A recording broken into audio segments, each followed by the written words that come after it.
Happy to be here. Great turnout. I've heard wonderful things about it. A lot of my staff members have been here all day. I apologize that I was unable to be here all day, and I'm going to have to leave at 3. But wastewater is not such a new issue for us at the Commission. So we've been working diligently.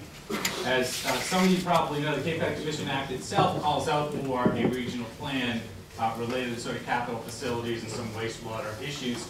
About 7 years ago, the county established the Water Protection Collaborative. And in that county ordinance, it also called out for the production of a regional plan. We then, about 3 years ago, got together with the collaborative and decided we didn't need 2 different plans. So we agreed to collaborate on one plan and working on that primarily as a policy document. This last July, the state budget included $150,000 for the Commission to augment that regional plan with a regional build-out. So we've been working on this regional plan, and it continues to sort of take different shapes and move forward. But the opportunities on the Cape for different approaches to removal of nitrogen are plentiful. You know, the basic distinction that I see is this: we're not like Boston. We don't have a lot of infrastructure out there that has decayed that we have to replace. We have very little infrastructure. So about 3% of the parcels or about 15% of the flows are hooked up to anything. So in one perspective, that's a terrible thing, because if we have to build conventional systems, it's going to be extraordinarily costly. But on the other hand, it provides opportunities. And I think in the Capes, for the Cape, it provides tremendous opportunity to look at different ways we might manage and remediate this problem. So from my perspective anyways, I would really like to see Cape Cod be an example rather than a legal precedent. But so when we talk about the Cape Cod Regional Wastewater Management Planning, our objective is to restore the degraded water bodies through regional nutrient management policy, promoting appropriate infrastructure and growth management mechanisms while protecting taxpayers from unnecessary costs. So our goals are there, and we're trying to integrate, the environment with affordability, infrastructure, and growth management strategies. And I think for a long time on the Cape, the big growth management strategy as it related to wastewater was don't build any sewers, because that will just encourage people to come and we'll get growth where we don't want it. And what we've seen happen over the last 3 or 4 decades is an incredible increase in residential population. The commercial development has remained relatively steady, but that residential population has increased. And when you look at the nutrient problem, 80% of it coming from wastewater, you can see sort of the connection there.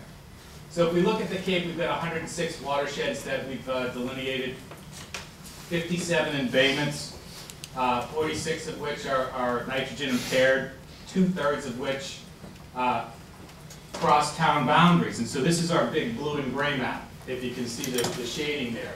So these are the delineated MEP estuaries where we expect to get MEP reports. And as you can see, the blue represents watersheds that cross town lines. And the gray represents watersheds that are wholly contained within one town.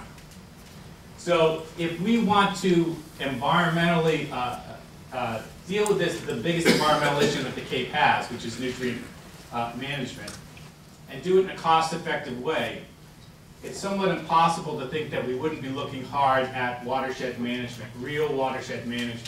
And if 2/3 of these watersheds are crossing town lines, we've got to figure out a way to more than cooperate and more than collaborate, but we've got to partner on how we're going to clean up these shared estuaries and through these shared watersheds.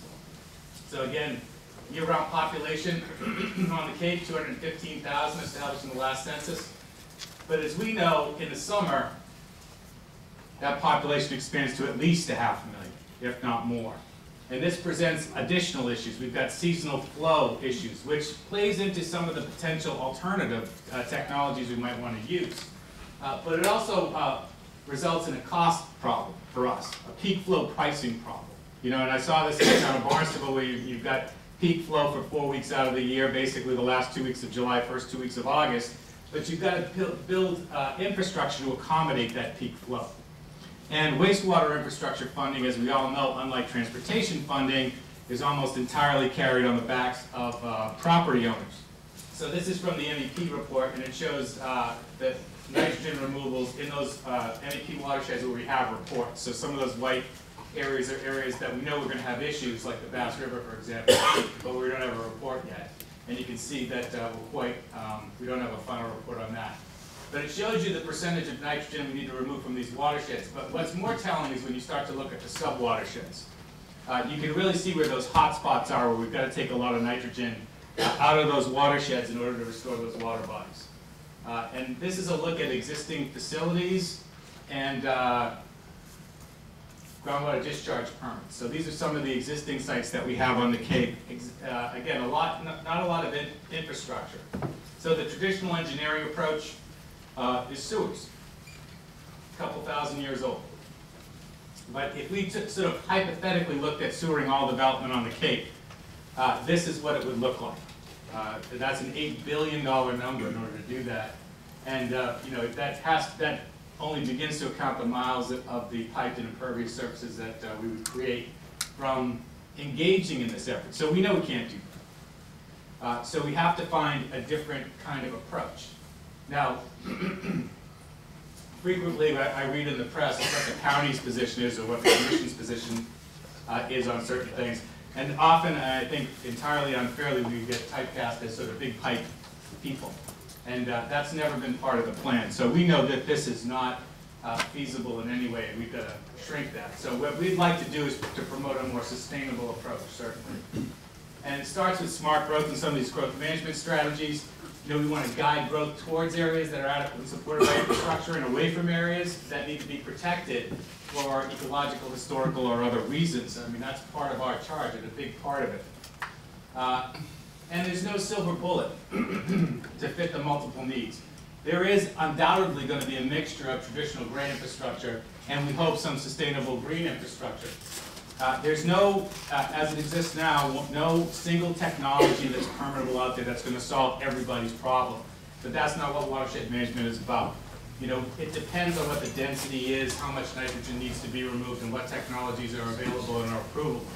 So I see the Cape as a real good place to experiment with some of these alternative approaches that are appropriate given the situation on the ground. But it's only through a comprehensive watershed management plan that we're going to arrive at those kind of decisions. And often, you know, in these sort of silver bullet approaches with alternatives, people say, well, this will do it, you know, and you wind up with particular proprietary interests and technologies, you know, rubbing up against other interests. So we have to be careful about any of the alleged silver bullet approaches, and we have to look towards a mix based on what we have right now.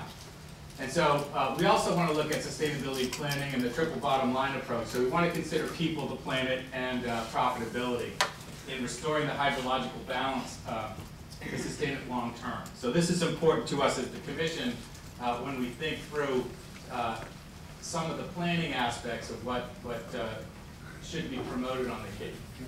So there's not one big pipe. These are an example of some of the gray infrastructure that we see already in use on the Cape. We've got your conventional Tidal V and your IA systems, cluster systems, satellite systems, and centralized systems, all currently at work on the Cape. So clearly in some of these cases, especially with the larger plants or with the smaller plants that have additional capacity, the most cost-effective way in some of these watersheds might be to expand some of that gray infrastructure. But that's not the only way to go about it.